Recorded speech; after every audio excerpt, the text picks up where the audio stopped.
Bonjour à tous, j'espère que vous allez bien. On se retrouve aujourd'hui pour une nouvelle semaine Happy Planner.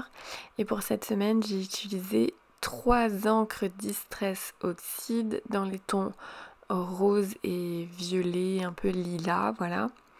Là, j'ai essayé d'alterner. Ça se voit pas beaucoup parce qu'il y en a un qui est vachement plus pâle, on va dire, le rose, ouais, entre le Victorian Velvet, il se voit pas. Enfin, si on n'insiste pas, il est vraiment très light, mais moi je le trouve vraiment. Enfin, cette couleur est très très très jolie. Et donc après pour mes tamponnages, j'ai utilisé uniquement la planche de tampon avec les sortes de dentelles, rosaces, mandala, je sais pas trop comment l'appeler. Il est vraiment. Enfin, moi je le trouve très très beau ce tampon parce qu'il est vraiment. Au niveau du détail, il est vraiment très très joli. Et, euh, Et même si je tamponne avec de la Distress Oxide qui, je trouve, des fois efface un petit peu les détails, c'est pas une Versafine claire, on va dire, mais je trouve que voilà, le rendu est quand même là. Alors il y a juste mon encre qui est dans les tons là lilas, il rend pas très bien à la caméra et du coup on le voit à peine alors qu'en vrai on le voit quand même un petit peu plus, on le distingue un petit peu plus. Donc du coup j'ai alterné un maximum 2 fois les différents, donc il n'y avait que 3 motifs, 3 rosaces différentes. Voilà, je les ai alternés au mieux pour alterner taille et couleur, pour que ce soit pas à chaque fois la même chose côte à côte. Qu'est-ce que je peux dire d'autre? Bah pas grand chose. C'était...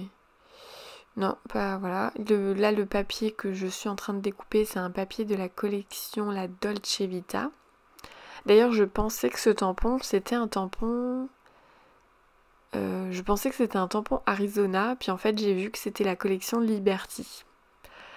Mais comme quoi, bah, même entre les différentes collections, bah, je suis sûre que ça, on peut tout à fait l'associer à des tampons de la collection Arizona. Donc là, je suis allée chercher des embellissements pareil, de la Dolce Vita, donc avec des sortes de brins de lavande, avec marqué instant éphémère. J'ai tamponné des étiquettes, pareil, d'un tampon bois de chez Florilège Design, donc qui s'appelle... alors c'est quoi? C'est 7 tampons étiquette école. Donc pareil que j'utilise du coup très régulièrement parce que je le trouve super pratique, parce qu'il y a différentes tailles, différents styles, et je crois que, alors moi c'est beaucoup des étiquettes avec des coins coupés, mais il existe ce tampon là existe aussi avec des étiquettes rectangles, enfin vraiment avec le coin pointu, on va dire. Donc ouais, du coup je me suis dit pourquoi pas, si je le trouve en solde ou d'occasion, je pense que je le prendrai parce que ça peut être sympa d'avoir 2 styles d'étiquettes différents. J'ai tamponné le grand mandala, on va dire, avec la Distress Oxide, donc lavande, et je l'ai détouré à la main au mieux que je pouvais parce que je vous avoue que c'était pas évident à détourer dans cette forme-là. Je suis allée chercher un petit carré ou rectangle plutôt avec, oui c'est rectangle, avec le mot love so much, je crois.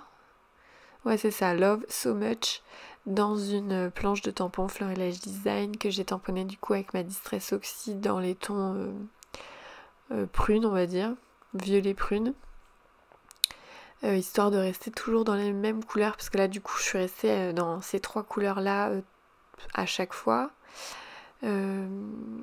Sauf pour, on va dire, l'embellissement où l'écriture est en noir, mais sinon voilà, j'ai vraiment fait qu'avec ces 3 couleurs-là, j'ai pas sorti ma Distress Oxide noire. Donc voilà, j'ai assemblé le tout, j'ai fait exprès de mettre mon mandala en dehors de mon étiquette pour que ce soit un petit peu plus dynamique que de juste mettre le mandala comme ça. Qu'est-ce que je peux vous dire d'autre? Bah c'est tout. En tout cas, je suis très contente de cette mise en page là. je trouve ça pas mal, voilà, bon, je m'auto-challenge, on va dire, sur le fait d'utiliser presque qu'une seule planche de tampon, dans le sens où les motifs, là, je suis allée les chercher que sur une seule planche, mais je suis quand même allée chercher l'étiquette, voilà, l'étiquette et l'embellissement, je suis allée les chercher ailleurs. Après, voilà, je fais comme je peux aussi. C'est juste que quand je mets un papier à motif, j'aime pas juste mettre le papier à motif, c'est rare que je fasse ça, à part si le papier à motif est vraiment très très décoré, à la limite, bon, je le fais pas trop, mais là, clairement, vu que c'est un papier à motif rose pâle, et puis bon, les motifs sont pas hyper très décoratifs, on va dire. Donc voilà. En tout cas, je suis très contente de cette petite mise en page là. C'est sûr que, comme je vous l'ai déjà dit, c'est vrai que moi ce que je préfère c'est juste faire du tamponnage dans le sens où ça fait pas d'épaisseur. Mais bon, de temps en temps, voilà, je me fais plaisir à faire un petit peu de l'assemblage et puis c'est tout. Bon voilà, j'espère que cette vidéo vous aura plu. N'hésitez pas, encore une fois, je vous le dis, si vous avez des challenges à me proposer pour des mises en page, je suis partante. N'hésitez pas aussi si vous avez des suggestions de vidéos Cricut ou des choses comme ça, n'hésitez pas. Bon et bien voilà, cette vidéo touche à sa fin. Je vous souhaite de très belles créations et je vous dis à très bientôt dans une prochaine vidéo. À bientôt.